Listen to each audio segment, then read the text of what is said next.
Howdy and hello everyone, and welcome to episode 2 of the Rolling Stock of California. In this series, I'll be looking at all the various kinds of rolling stock used in my home state of California.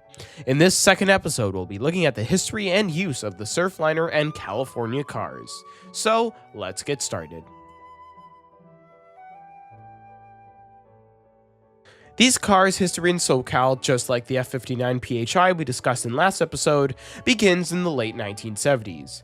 This is when the state of California began providing funding for Amtrak's Capital Corridor, San Joaquin's, and part of Amtrak's San Diegan service through the California Division of Mass Transportation.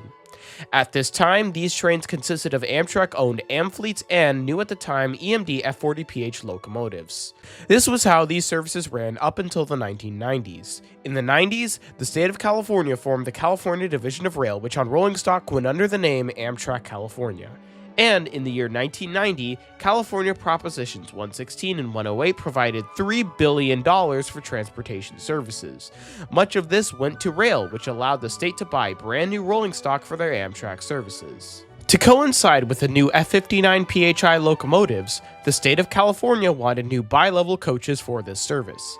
The state wanted something like the Superliner bi-level coach Amtrak had been using for a while at that time, but with a cafe car instead of a dining car, and a cab control car for easier push-pull service.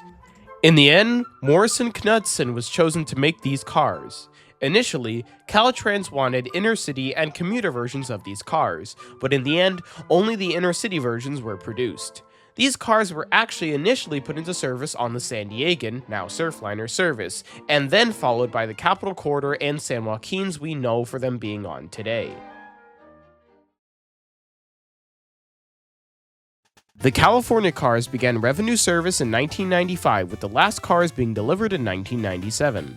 66 were produced with 32 coaches numbered 8001 through 8032, 6 coach baggage cars numbered 8201 through 8206, 14 cafe cars numbered 8801 through 8814, and 13 cab cars numbered 8301 through 8313.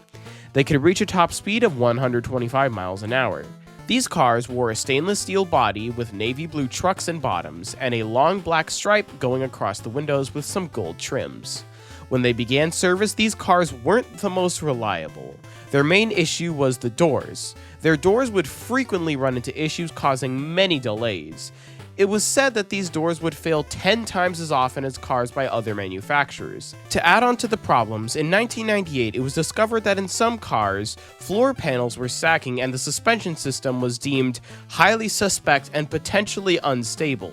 Despite these issues and many Caltrans staff and consultants telling Caltrans that the cars did not live up to their cost and 5-year warranty, Caltrans signed a settlement with Morrison Knudsen, now Amarail, where Amarail would agree to perform some repairs and agreed to cover the warranty through 1999.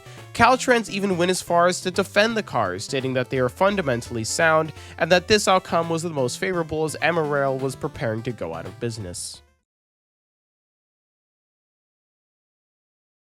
After the problematic rollout of the California cars, Amtrak wanted to try and make a rendition of these cars specifically for the San Diegan service, which they are planning to rebrand to Surfliner in time for the new millennium. These would not be built by Amarail as they were about to go out of business. Rather, these would be made by Alstom and would use blueprints from the Amarail cars. When designs were finished, these cars were dubbed the Surfliner cars, with deliveries expected from 2000 to 2001.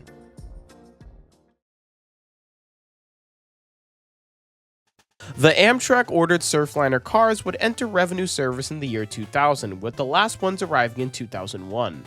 40 cars were initially produced, with 15 coaches numbered 6400 through 6414, 8 new business class coaches numbered 6800 through 6807, 8 cafe cars numbered 6300 through 6307, and 9 cab control cars numbered 6900 through 6908. These cars were virtually the same as the California cars, only with cosmetic and quality of life changes to the interior and exterior.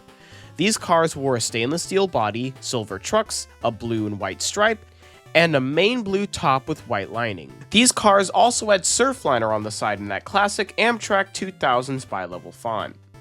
but where the California cars experience problems and operational issues, the Surfliner cars experience issues in accidents. In the first 2 years of operations, cab cars 6900 and 6902 got in major wrecks, leading to 6900 being out for a good few years, and 6902 being put permanently out of service after only running for a little over a year. It's also rumored that cab car 6901 got into a wreck, but I can't find any info on that. In order to facilitate increased service, Caltrans ordered an additional 22 Surfliner model cars, with 10 going to Surfliner and 12 going to the Northern California services.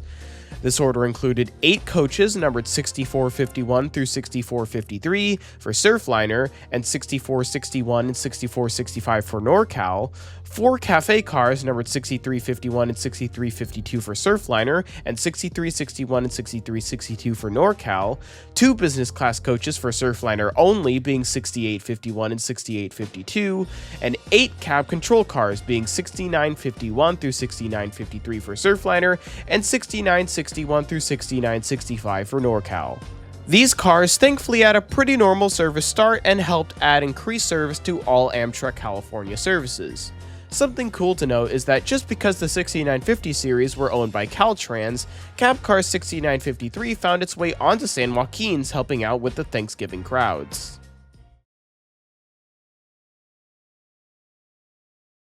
At this point, these cars were beginning to reach the middle of their service life, which meant it was time for midlife refurbs. All cabs received refreshed interiors, controls, parts, and touched up paint wherever needed, allowing them to continue on for the coming years, with the California cars being refurbished by Alstom, leading to them being a bit closer in build to their Surfliner car counterparts. In the mid-2010s, Caltrans began looking for a replacement for the California and Surfliner cars. To find this replacement, they went to Nippon Shiro, who offered to make replacement bi-level cars in a similar style to the Surfliner and California cars. However, due to these cars failing the FRA crash energy management test along with numerous layoffs, Nippon Shiro filed for bankruptcy, leading to Caltrans having to quickly change who they were going to get replacement cars from. Caltrans decided on Siemens and their venture coach that they had been running on Brightline's intercity service in Florida. However, due to how rushed this change was, these said venture cars came out rather rushed and had a rather rough start to service, and due to Caltrans' blacklist on Siemens, it appears that these venture cars will only be going on the San Joaquins. This leads us to the modern day, where the California and Surfliner cars are still mostly kicking. Granted, they are starting to struggle due to age, and the Surfliner cars are going through a second refurb, which hasn't really been helping age reliability, but until Caltrans can find a reasonable replacement, the California and Surfliner cars are here to stay. But with all that being said, I hope you enjoyed this second episode of the Rolling Stock of California. Stay tuned for next episode where I will cover the EMD F40PH. So, without much left to say, I was 5008 Creations, you were the viewer, and I'll see you in the future. Goodbye.